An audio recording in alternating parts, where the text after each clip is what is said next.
Bismillahirrahmanirrahim. Assalamualaikum warahmatullahi wabarakatuh. Menikah dalam Islam adalah menyempurnakan sebagian iman karena Allah Ta'ala. Oleh sebab itu, menikah berarti melakukan ibadah atas nama Allah. Untuk itu, sebagai umat muslim yang baik, tentu kita menginginkan memiliki sebuah keluarga yang islami, yaitu keluarga yang di dalamnya terdapat penegakan adab-adab Islam. Baik yang menyangkut masalah perseorangan, maupun yang menyangkut masalah anggota keluarga, secara keseluruhan seperti halnya seorang suami. Dalam membangun rumah tangga, suami adalah pasangan seorang istri. Suami sejatinya menjadi teladan kebaikan sebagai istrinya, dari suami pula seharusnya seorang istri belajar teladan dalam setiap kebaikan, agar kehidupan rumah tangganya harmonis. Maka seorang suami, jangan sampai melakukan dosa kepada istri yang seharusnya ia cinta dan sayangi. Berikut ini adalah 10 dosa besar yang harus diwaspadai para suami dalam membangun rumah tangga. Apa sajakah itu? Namun sebelum kita bahas, jangan lupa like, subscribe dan share. Apa yang Anda tahu mereka semuanya juga harus tahu. Yang pertama adalah tidak mengajarkan ilmu agama. Mengajarkan ilmu agama kepada istri maupun anak-anaknya adalah kewajiban bagi para suami. Karena, dalam hal ini kewajiban suami adalah untuk memelihara diri dan keluarganya dari pedihnya azab kubur dan siksa neraka. Di dalam Quran Surah At-Tahrim ayat 6, Allah Subhanahu wa Ta'ala sudah berfirman, "Orang-orang yang beriman, peliharalah dirimu dan keluargamu dari api neraka, yang bahan bakarnya adalah manusia dan batu penjaganya malaikat-malaikat yang kasar, keras dan tidak mendurhakai Allah terhadap apa yang diperintahkannya kepada mereka, dan selalu mengerjakan apa yang diperintahkan dalam ayat tersebut." Sudah jelas dikatakan bahwa, kewajiban seorang suami adalah mengajarkan istri dan anak-anaknya akhlak yang baik, supaya keluarganya bisa terhindar dari siksa api neraka, yang bahan bakarnya adalah manusia yang melalaikan perintah agama. Yang kedua adalah tidak merasa cemburu terhadap istri. Ada kalanya sifat cemburu sangat diperlukan, terutama ketika kita sudah berumah tangga, selain bisa menjadi bumbu-bumbu cinta dalam rumah tangga. Rasa cemburu dari suami, juga bisa menjaga keluarganya, dari sifat dan sikap yang kurang terpuji. Akan tetapi juga harus diperhatikan, cemburu kepada pasangannya juga tidak dianjurkan berlebihan. Sehingga malah bisa menyebabkan perselisihan, yang berujung keretakan dalam rumah tangga. Dalam hadits riwayat An-Nasai sudah dijelaskan, ada 3 golongan yang Allah tidak akan melihat mereka pada hari kiamat, yaitu seseorang yang durhaka kepada kedua orang tuanya, wanita yang menyerupai lelaki, dan adayuts. Yang dimaksud adayuts atau dayus adalah seorang laki-laki dalam rumah tangga yang tidak memiliki kecemburuan terhadap istri atau keluarganya sama sekali. Jadi perbuatan menyimpang apapun yang dilakukan oleh istri atau anak-anaknya tidak pernah mendapat teguran dari suami. Hal ini sangat tidak dibenarkan dalam ajaran agama Islam, karena bisa membawa dampak buruk bagi keluarganya. Yang ketiga, tidak memberi nafkah terhadap istri. Hal ini sudah sangat banyak terlihat pada masyarakat kita, yakni suami yang tak malu melantarkan anak istrinya, tanpa diberikan nafkah lahiriah, dan justru malah si istri yang diminta untuk bekerja.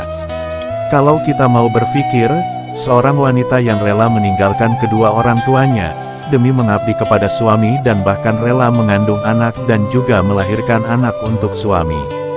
Akan tetapi, perjuangan hidup dan mati seorang wanita tersebut, seolah tiada artinya di mata seorang suami. Sungguh yang demikian itu, suami telah berdosa besar kepada istrinya. Rasulullah Shallallahu Alaihi Wasallam pernah bersabda, seseorang cukup dipandang berdosa, bila ia menelantarkan belanja orang, yang menjadi tanggung jawabnya. Hadis riwayat Abu Daud, Muslim, Ahmad, dan Tabrani. Yang keempat adalah membiarkan istri bekerja untuk suami. Sudah tak heran lagi, banyak seorang istri yang rela bekerja demi membantu perekonomian keluarganya. Namun, yang banyak kita lihat, justru malah kebalikannya. Yakni seorang istri yang bekerja untuk keluarga dan suami sebagai kepala rumah tangga, malah enak-enakan di rumah. Tanpa terpikir bahwa, peran seorang suami, adalah sebagai kepala rumah tangga yang harus bertanggung jawab, memberi nafkah untuk keluarganya. Jika seorang suami tidak bekerja, karena malas dan menyerahkan semua kebutuhan ekonomi kepada istri, maka suami yang seperti itu, akan dilaknat oleh Allah Subhanahu wa Ta'ala di dunia. Rasulullah Shallallahu Alaihi Wasallam pernah bersabda, tidak akan beruntung suatu kaum yang dipimpin oleh seorang wanita. Hadis riwayat Ahmad Bukhari, Tirmidzi dan Nasai. Dari hadis tersebut, dijelaskan bahwa yang seharusnya memegang peran penting untuk kelangsungan hidup keluarganya adalah suami. Jika suami menyerahkan semua kebutuhan hidup kepada seorang istri, maka hidupnya tidak akan beruntung. Untuk itu bagi para suami dan calon menjadi suami, sebaiknya berpikir secara matang sebelum memutuskan untuk menjalin keluarga, yang sakinah mawadah warohmah. Persiapkan terlebih dulu segala sesuatunya, supaya ketika menjadi seorang suami, bisa mengambil peran sebagai pemimpin, dalam rumah tangga. Dan disegani dalam rumah tangga sebagai kepala keluarga.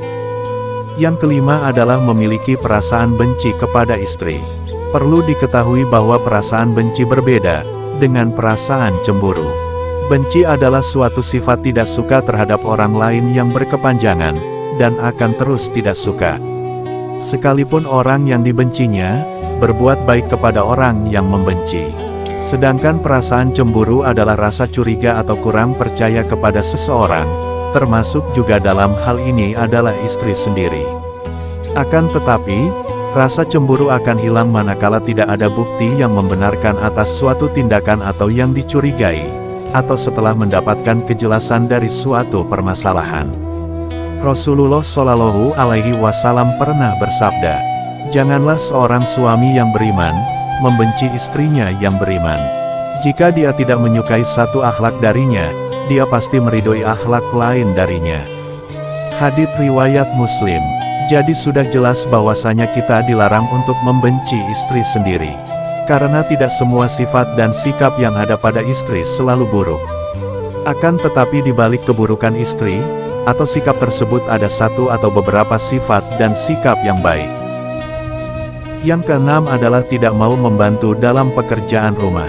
Tidak sedikit suami yang malas membantu pekerjaan rumah keluarganya. Para suami biasanya merasa kalau sudah memberikan nafkah lahiriah, tugas suami sudah selesai. Padahal kita tahu, tugas seorang istri sangatlah berat.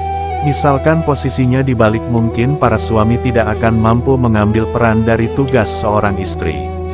Untuk itu saya sarankan, bagi para suami meskipun sebagai kepala rumah tangga dan sekaligus pemimpin dalam rumah tangga, hendaknya ikut membantu meringankan pekerjaan rumah tangga dari seorang istri.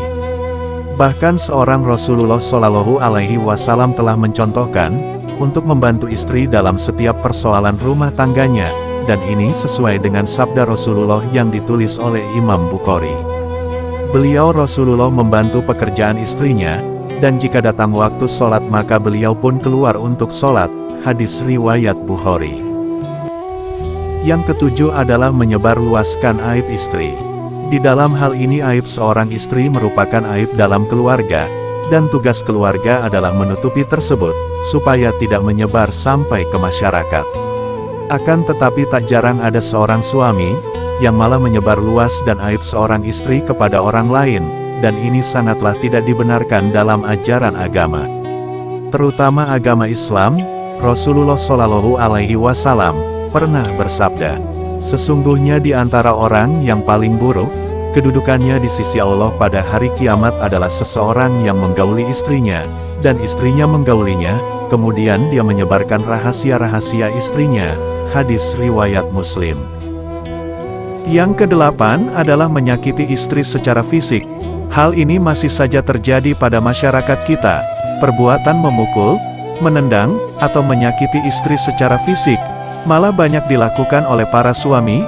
Ini biasanya terjadi karena ketidaksadaran diri dari seorang suami, karena pengaruh hammer masalah keuangan dalam rumah tangga, tekanan dari suatu pekerjaan dan lain sebagainya.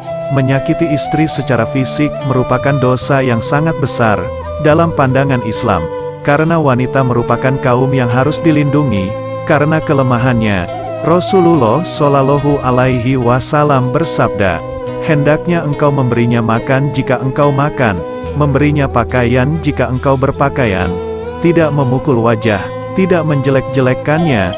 Hadis riwayat Ibnu Majah. Yang kesembilan adalah meremehkan kedudukan istri. Yang dimaksud meremehkan kedudukan istri adalah para suami yang mentang-mentang sudah memberikan nafkah lahiriah, kemudian meremehkan posisi istri yang mungkin saja tidak bekerja, karena harus mengurus rumah tangga. Dalam hal ini, masih terlihat di masyarakat kita sampai sekarang. Saya berharap untuk para suami dan calon menjadi suami, tidak meremehkan kedudukan seorang istri dalam rumah tangga. Karena kita semua tahu kedudukan istri, ibarat tiang dalam sebuah bangunan.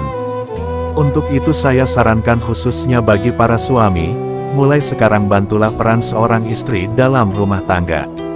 Insya Allah, apabila dalam keluarga saling membantu, saling menutupi aib keluarga, saling menghargai satu sama lain, keluarga saudaraku semuanya akan menjadi keluarga yang sakinah, mawadah, warohmah dan berkah. Amin ya robbal alamin.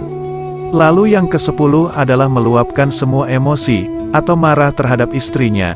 Meluapkan emosi kepada istri, bukanlah solusi untuk menyelesaikan masalah yang dihadapi. Seorang sahabat berkata kepada Nabi Shallallahu Alaihi Wasallam, "Ya Rasulullah, berpesanlah kepadaku." Nabi Shallallahu Alaihi Wasallam berpesan, "Jangan suka marah." Sahabat itu bertanya berulang kali, dan Nabi Shallallahu Alaihi Wasallam tetap berulang kali berpesan, "Jangan suka marah." Hadis riwayat Bukhari. Betapa penting akhlak seorang suami untuk menahan emosinya, agar tidak diluapkan kepada istrinya. Betapa hancur hati seorang istri, jika suaminya tiba-tiba meluapkan emosinya, tanpa mau menjelaskan terlebih dahulu apa yang menjadi sebab ia marah-marah kepada istrinya.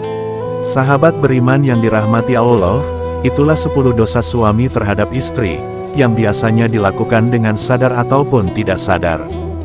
Dan mungkin masih banyak dosa suami terhadap istri lainnya. Akan tetapi saya ambil yang sering terjadi pada masyarakat kita. Saya sarankan awalilah kehidupan rumah tangga saudaraku semuanya, dengan kebaikan. Insya Allah akan menuai kebaikan pula, dalam rumah tangga tersebut. Demikian yang bisa saya bagikan, semoga bermanfaat untuk kita semua. Assalamualaikum warahmatullahi wabarakatuh.